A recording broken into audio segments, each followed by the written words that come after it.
Hello, this is Michael Hexter, and welcome to Politics 2100 here on YouTube. So this episode I'm calling Squids Have Taught Rightist Wingmen / Propagandists like Taibbi, Greenwald some surprising things. So this is a play on an article in Rolling Stone that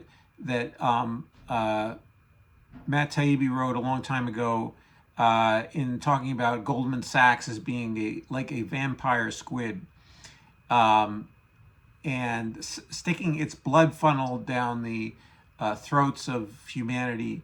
This was a metaphor that he cooked up because of the scary name that vampire squid has. Vampire squids don't have a blood funnel, and they don't subsist on blood, and they have a funnel that is for picking up detritus from the environment in which they live, the deep oceans. So, but anyway, this is an idea. It's really a taking off place for sort of an idea or a light bulb going off in my head about a whole bunch of different people, including Matt Taibbi, and really a whole set of techniques of the neo-fascist right wing, and the used to be called the alt-right, and then also this also has application to Vladimir Putin and how he has ruled Russia, and how he's created his own type of autocracy, which has become, much more paleo-fascist than neo-fascist. But anyway, that some of these techniques are things that are similar to how Putin has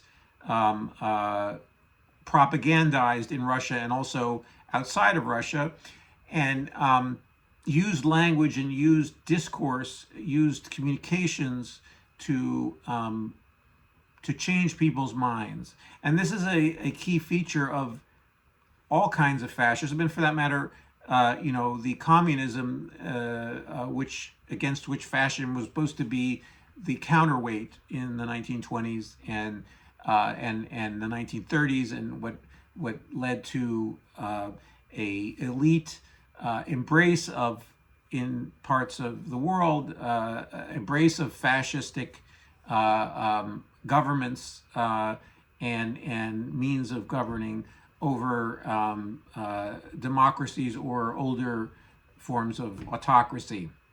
And it's a method which you use mass media, both taking in some way from the communist use of propaganda, but also then applying it to the needs of elites, traditional elites, capitalists, okay, and the capitalist elites, and also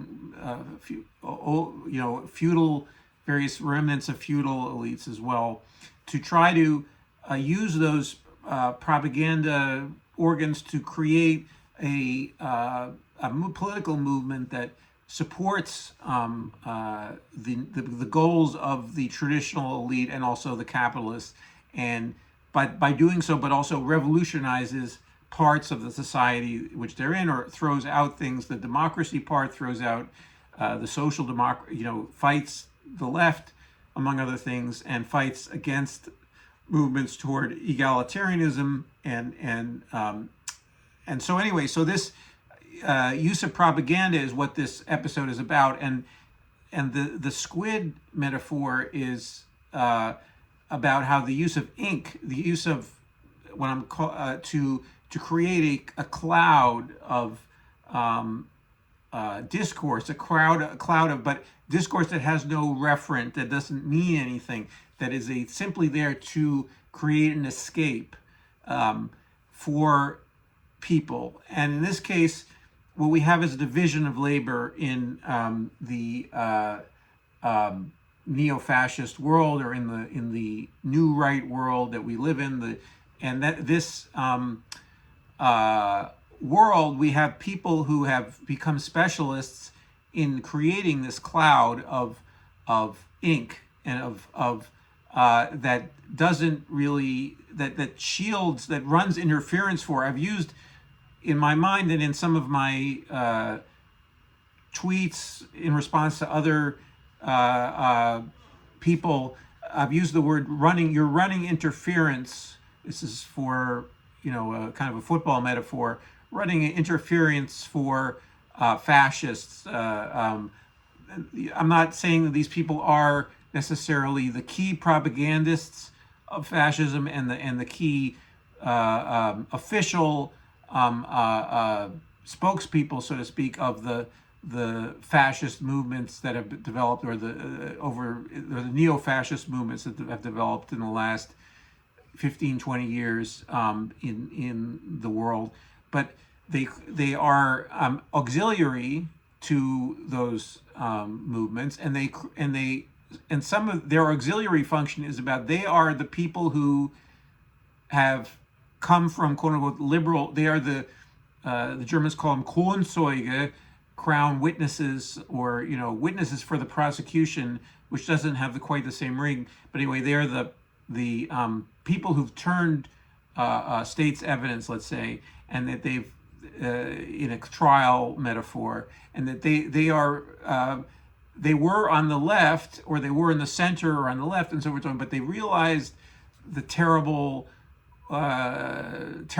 of the left and of the woke mobs, so to speak, or whatever, or wokeness, or any number of different other combinations of characterizations of what the left is about, and they are decided that they are that they become the critics.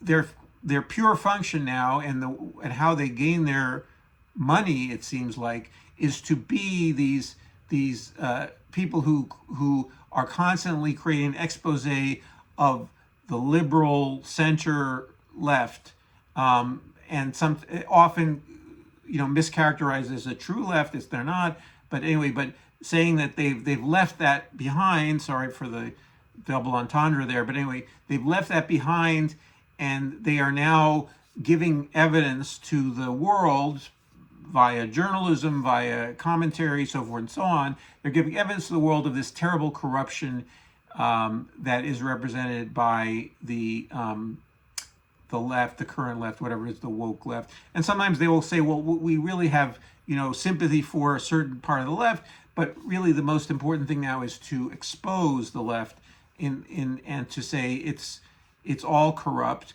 or that there are these certain very atavistic parts of it that are, I was a Bernie supporter, or I supported Bernie in 2016, but then I become fed up with him, but simply just to be, I'm using that as one example.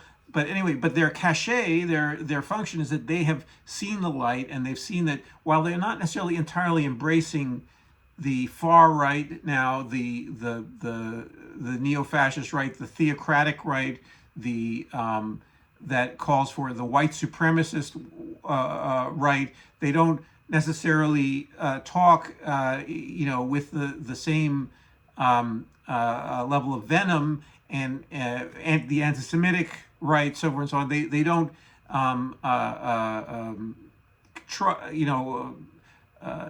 speak in those terms that are now also very common, and now openly said by some people, by right-wing propagandists, and also by right-wing politicians, and they're being not only said, but now being enacted in policy in places like Florida, in various states, in Missouri, in various states where the right controls the state government. So, and anyway, but so anyway, the function of these people, and this is why it takes some discernment, I think, to describe what they're doing, but it really makes no other sense if you don't understand it similarly to this way, not using this metaphor necessarily. But anyway, the projection of this ink outward, this creation of a screen, by these people is also, it creates this justification. So there's this, beside the ink part of it, they create a justification for the and support the argument of the far right that in fact the worst people, the worst villains in our society are not them, are not the far right, but are in fact these quote unquote liberal elites or these woke elites, or also their marginalized people of color, trans people, gay people, so forth and so on, women, who are not, who are half the population at least. So, but anyway, but they are but their focus is often on this sort of quote unquote liberal elite, and that they create constantly a stream of discourse that, so by picking and choosing things about that liberal elite that are they are attuned somewhat, and so they're able to find, and there are lots of gotchas, by the way, to find in the way the liberal establishment handles itself, the way the Democratic Party, let's call it that, in the United States, in particular, the way they do politics and the way they act and they do political economy, the way they do economics. All these things are definitely worth criticizing in different ways, but they create a purified picture of that and only focus on that, or 98% of the time focus on that, to make it sound like those they're the most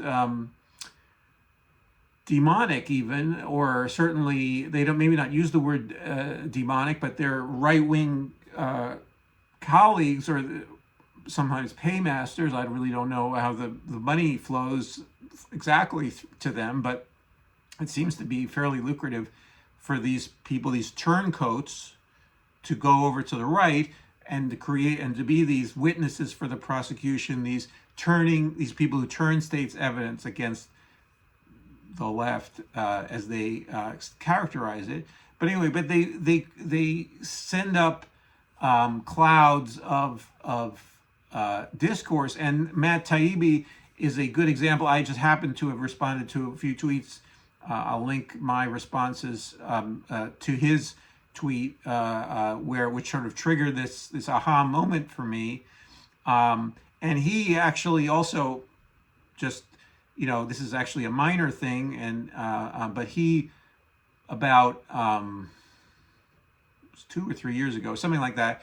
I follow him on Twitter, and I've responded to him sometimes, and occasionally he kind of quote tweeted my responses. He never, he wasn't involved. I'm not important enough to engage in a reply chain, but the sort of the big names on a place like Twitter sometimes put you on blast if they think either they maybe approve what you say, but most often just to kind of get their followers to kind of beat up on you. But anyway, I had some interactions with him, and eventually the thing that he muted me for, so muting on Twitter means that you don't get notifications. You're not blogging someone, but you don't get notifications of their responses to you, or if they put your Twitter handle in, if they put your Twitter handle in their tweet, you don't get anything. You have to search it out. I mean, it's not blocking, but it's basically saying, I don't want to hear from you. I don't, you're nothing, to me. It's a way to actually to some people gets the satisfaction of being blocked. So it's sort of to kind of say, well, you're not even worth blocking. So, but anyway, it's irritating to me that he muted me, but it's not super irritating. But anyway, but it's kind of, it shows me what kind of a person he is, I think. I wasn't, anyway, the thing he muted me for was that I was discussing with someone in a thread where he saw our replies. I wasn't talking to him. I said, I was describing him as a contrarian to someone else, not to him. I wasn't engaging in him, but he was party to the conversation. So he sent out a tweet with a saying muted for contrarian, okay, using the word contrarian. So that in other words, he didn't want to hear the word contrarian in his associated with himself or something else. Or he thought that he was sick and tired of hearing people use the word contrarian, or he thought it was such a terrible thing to talk about it, or not terrible, but just off base or whatever it is he wanted to describe it as. But in my view, it's really like, no, it really hits at the heart of his current journalistic project to call him a contrarian. So he doesn't want to engage seriously with the idea that he might be a contrarian. So anyway, but he muted me. So, but that's 2 years ago. It's a minor inconvenience for me. And I still follow some of his tweets and so forth and so on. But he's become elevated by Elon Musk, a right-wing acting and playing billionaire, and who seems to have all the instincts of a right-winger. He's been elevated by him to do the Twitter files, okay? So, or want to be one of the journalists who do the Twitter files, and now he's one of the ones who've stuck with him. Barry Weiss was doing the Twitter files, and then she's now out due to a dispute with Musk. But anyway, Taibbi has played his cards correctly from the point of view of Musk, and so he continues to be one of the main Twitter files journalists. And so what the Twitter files, as you might know, the Twitter files are about are exposing how Twitter has been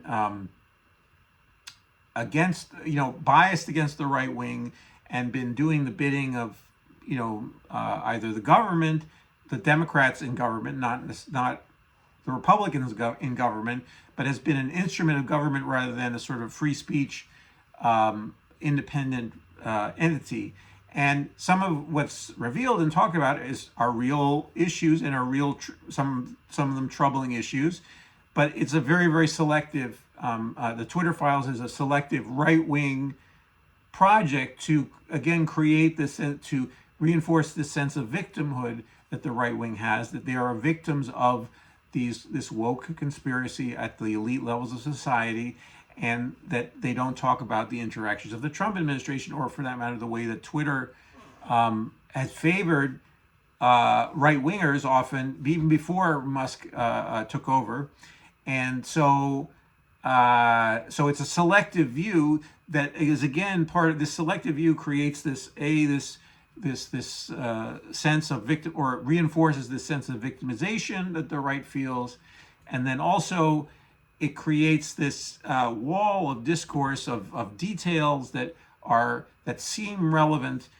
Meanwhile, it's really not the most important thing in the world, the Twitter files.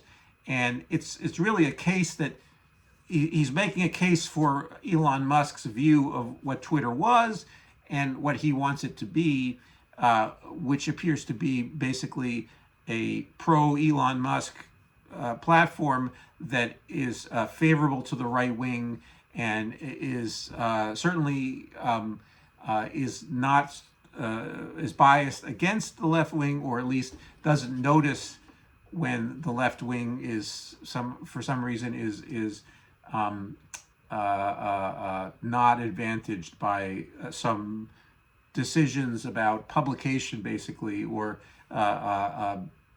shadow banning, or the number of different ways in which Twitter can create a favorable, unfavorable placement for your tweets and for responses and so forth and so on. So anyway, but so he's been part of this project. So the Twitter files, though, I don't want to get in. The Twitter files is just the latest in this interference running, as I've called it in the past, or this ink spilling, this ink projection, this creating clouds of ink.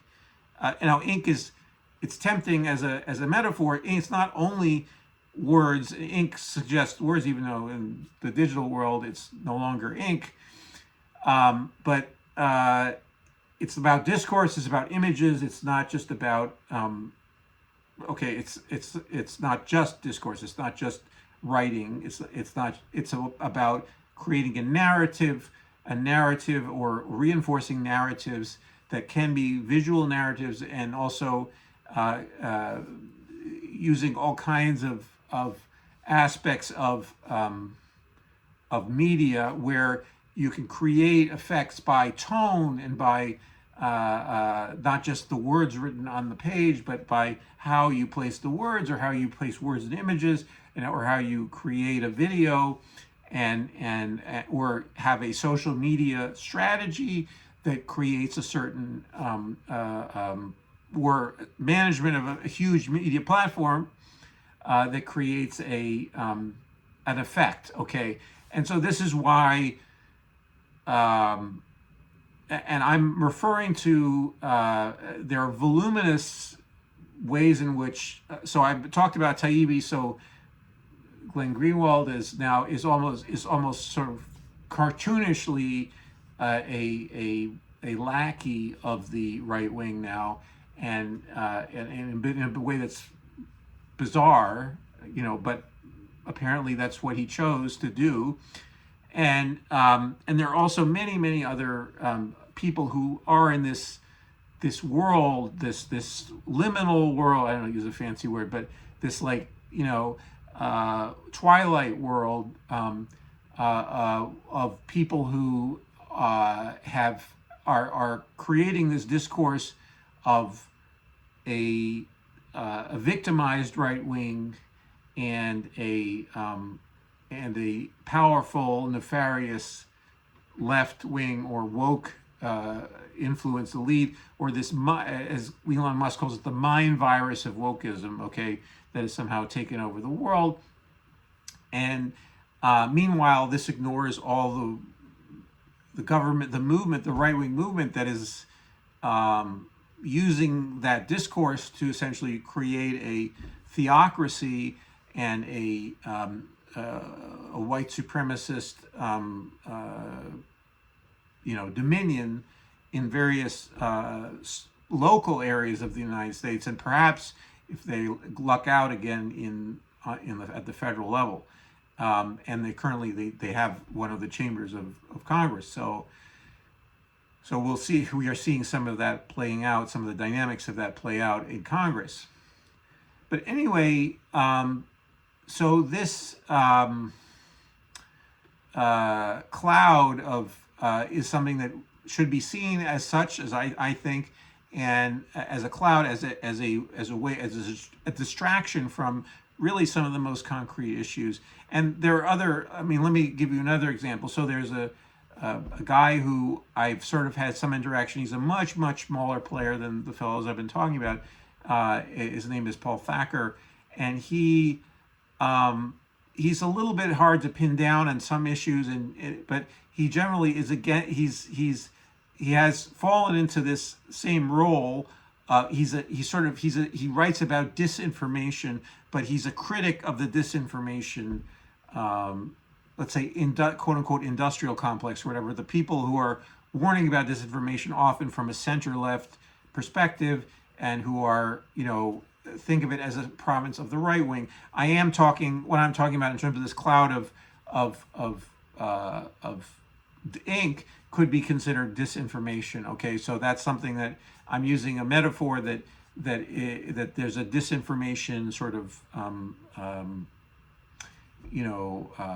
beat, so to speak, in some of the larger media organizations, so on, and disinformation means knowingly put out information that is not true and is also not targeted, but is more just creating a general atmosphere of uncertainty about truth and untruth, and it has a broader project. Misinformation is about very specific things that are where the wrong information is in a targeted way is put out, or in a specific way, sometimes out of ignorance. So it's not the same strategic thing as disinformation. But anyway, so this, as you might imagine, so this anyway, I was describing this fellow Thacker, And he is now almost 90% of his output, or 80% of his output, is in this kind of genre of he denied. I've had some interaction with him where he really denies that anything exists like a right wing. He thinks, it doesn't exist. And I found it so peculiar that he would say that a wing, an entire political wing, is not existing when it seems to be having a great efflorescence, a great flowering in the world political systems, the systems of the United States and other places in the world. Hungary, Russia is, far right government, and in Israel, far right government. Lots of authoritarianism going around right now, and so right-wing authoritarianism. So anyway, and I haven't really figured out why that is so, that a man who seems pretty well educated, he was formerly a Senate legislative assistant or aide, why someone would have such a dumb idea about politics and continue to propagandize in a way that creates this cover for the right wing by saying, well, if it doesn't exist, and this is one of the ways, the sort of get out of jail cards that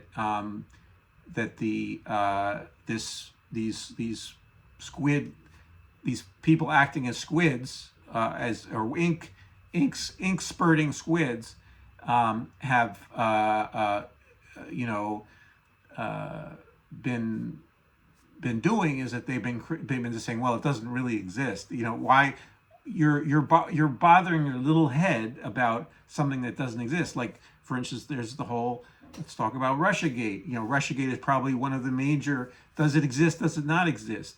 The people, this is another word from this, is called gaslighting. Anyway, so I'm squid ink and gaslighting, very close to each other. So anyway, basically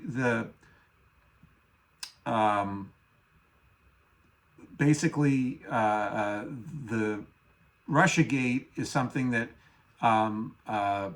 propagandists of the right have attempted to say it never existed. It's all wrong. It's all this witch hunt, so forth and so on.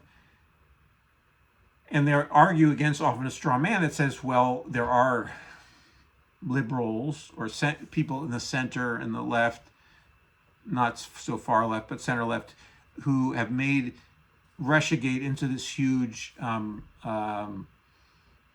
Actually, this was my response to Taibbi. It was about Russiagate. But anyway, Russiagate is this key issue in this whole war. And you can think that the Russian government and Putin helped Donald Trump some, but he wasn't necessarily decisive. You can't say he was decisive in winning 2016, the Russian, but they were clearly trying, okay, which was alarming enough, and people were absorbing the information from them without knowing what the provenance of that information was, and were getting stirred up by it. That's definitely worth discussing, and it's worth being concerned about, that a foreign actor is stirring people up, and we shouldn't be doing that likewise in other countries. So there's not and I am the first to say that, or to say that just by saying, okay, so they're doing it, it doesn't excuse that we do it, or vice versa. But what happens with this Russiagate thing is that they're basically trying to erase the idea of any Russian efforts to help the far right. And so this is what's so particularly dangerous for the right wing about talking about any even if it wasn't decisive, even if in the 2016 election. Okay, so Hillary Clinton and the DNC, I'm sorry, have the most to blame for that. They should be primarily responsible for their loss in the 2016 election, but it doesn't mean there are other contributing factors to it. And they they shouldn't be using that as an excuse to accept accountability for their political incompetence.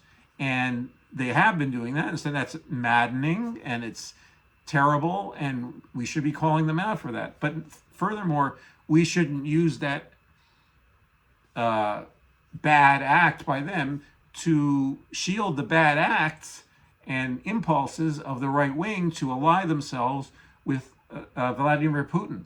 Okay, we shouldn't say that that's a great thing, and so both camps in this way are wrong. Okay, and so the Russiagate. So one of the ways the gaslighting slash squid ink spraying efforts of people is to use all of the either exaggerations of the impact of Russiagate, which liberals have done, like Rachel Maddow is one of the people who has spent lots and lots of time on it. And also this whole self-exonerating effect of it. And there are people on the right. So Taibbi was pointing out a Jacobin article on Twitter today that was saying, Hillary Clinton lost the election. It wasn't Russian interference in the election. And so, and he was using that to say, well, I'm not a right winger. Look, there's Jacobin over there that's saying that Hillary Clinton is primarily responsible for the loss in 2016. So it's like, okay, both things can be true. She was primarily responsible for it, but also there was Russian interference. It might have made, counted 20,000 votes rather than the 45,000 votes that were, whatever number it is that you can attribute it. But there was something going on, and furthermore, it's just a little bit. It's uncanny and weird for people to absorb information that they think is one thing, but in fact it has other backing to it, at least, if not actual sourcing to it. The voices may be real other people who are your fellow citizens, or they might not be, but the fact that it gets magnified, the fact that it gets placed in your feed, all these sort of things, on Facebook, among other things, it's uncanny if it comes from a political source that is from abroad. Now, this is our electoral laws help this. Our ultra corrupt political system helps this happen in the United States. So it's not only the animus of the Russian government, the malevolence of it or the malevolence of Vladimir Putin that makes this a problem. But it's not a non-problem if if it isn't exactly as the most upset and most I use the word histrionic people in the center or around the Democratic Party who are blaming only Russia for the Clinton's loss and so forth and so on in 2016 and Trump's win. And so this be able to understand the world in a multifactorial way. There's no single cause for any electoral win ever. Okay, there's always contributing factors. There may be one primary factor. Like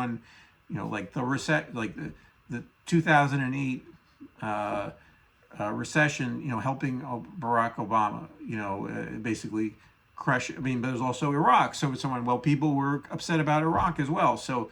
And Obama presented himself in 2008 as an anti-Iraq war person, as well as someone who was going to bring a change of guard in the economy that was sliding down into what might have been a Great Depression and was close to that, certainly. And so, or might have become a Great Depression. Anyway, so so there can be primary factors and secondary factors. So among the secondary factors, you want to keep track of those that are important or that continue to be not just a conjunctural thing, something that happens, at a one point in history and then one goes away, but who have a consistent, a political force that has a consistent sort of interest and an ongoing need to create new opportunities. So anyway, so this, the creation of so Russiagate is one of these things that, so anyway, so just to complete the thought, and then I'll end this video, there is a dire need by the right wing to create all kinds of ink, squid ink, to create a cloud of ink to hide behind in the area of their, even if their preference for and the favoring of them by the Russian government and their preference. So there's a heart-to-heart meeting there of many on the American right wing with Russia and with Putin's government, not necessarily Russian people.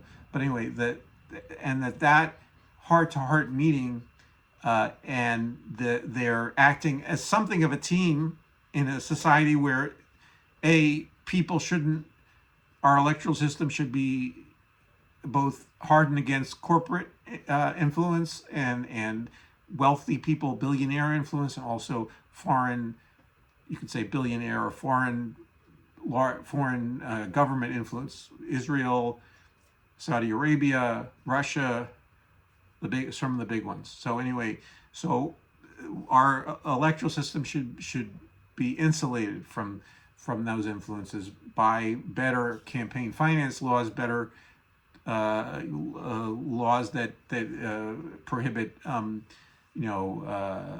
influence peddling, all kinds of things. So anyway, stock trading, a ton of different things. So anyway, but this idea that they're in cahoots with or favoring or the favorites of this right-wing Russian government that also has the image in our minds of being post-communist and therefore somehow slightly left. Anyway, people who spent their entire childhoods, people who are 50, 60 years or older, who as the demons, as the demonic, whatever, communists or the not demonic at least, our opponents across the sea.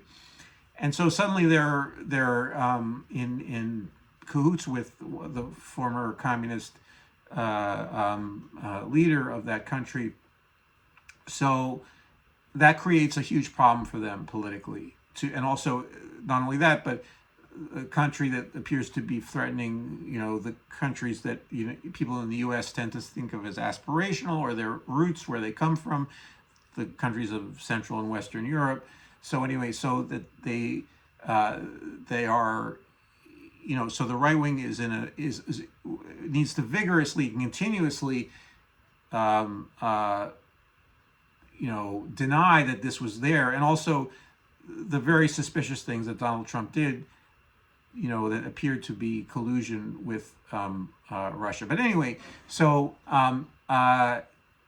this is a huge, hotly contested area. People should be able to discuss it with calm rationality and looking at the facts and seeing where the facts lie and so forth and so on, but not in a phony way, not in a way where it's saying, I'm going to tell you what the facts are, but in fact it's running interference for, and this is how Elon